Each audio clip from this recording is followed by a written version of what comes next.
with many different techniques to help calm us down, to help us get to a point of relaxation, using hypnosis, self-hypnosis, biofeedback, body work, but especially guided imagery. He is a member of the advisory board for the Osher Center for Integrative Medicine, and I was interested to know that he's a great speaker. Well, thank you very much. It was very kind of you to say. Good evening, everybody. So how many of you have ever worried about anything? Has anybody here ever worried about anything? Okay, good. That's our topic tonight. And of course, everybody worries sometimes, and some people worry all the time.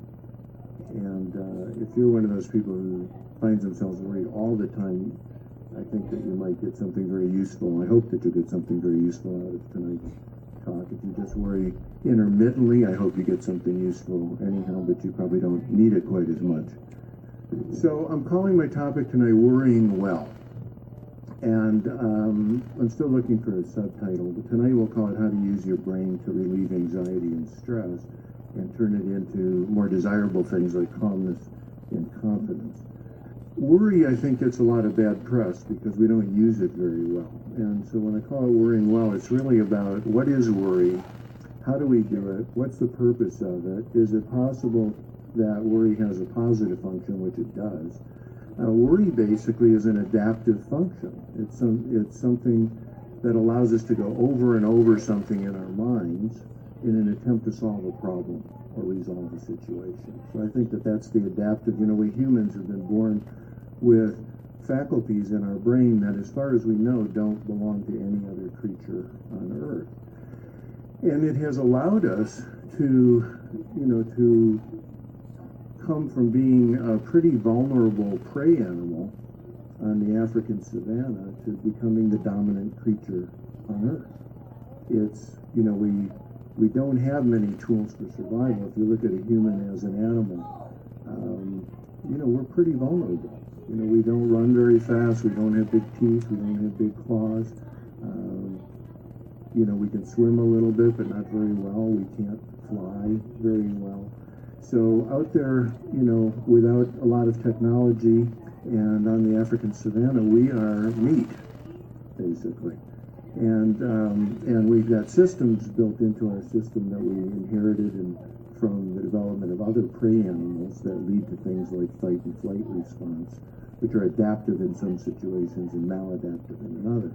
But one of the things one of the qualities that we've developed or one of the mental abilities and functions is imagination.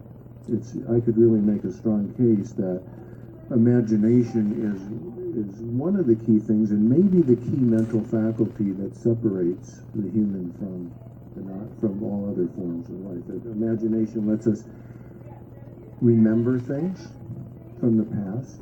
It lets us project things into the future and think about how things would be in the future if you did something this way or that way. And everything that exists on Earth that wasn't made by God or nature, whatever, pick your pick, or some combination of the two, everything else that exists, everything that humankind has created started in somebody's imagination. That's where it made its first appearance on Earth, is somebody's imagination. Oh, we could do that. Could make it round and roll. We could chip these, they noticed that two rocks chipping together makes fire, and they figured out a way to do that. So imagination, you could make a case that outside of God or nature, that the human imagination is the most powerful force on Earth. And the thing is, very few of us have ever really been taught how to use it.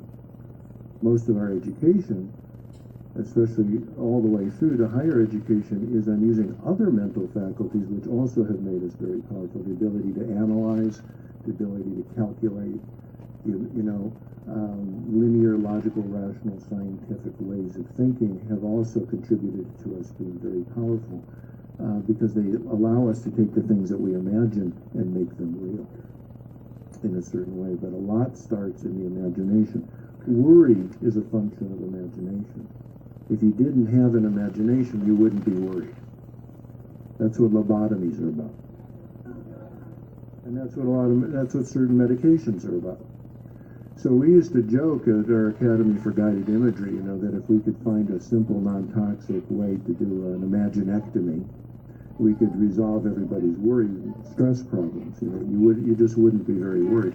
You wouldn't do much either. You wouldn't be creative. But you wouldn't be worried if we could do that. So I think rather than taking imagination out, what we want to do is learn how to use it better. And so a lot of what I'm going to share with you about worrying well or worrying more effectively has to do with how you use your imagination. So worry and stress have a lot of overlap.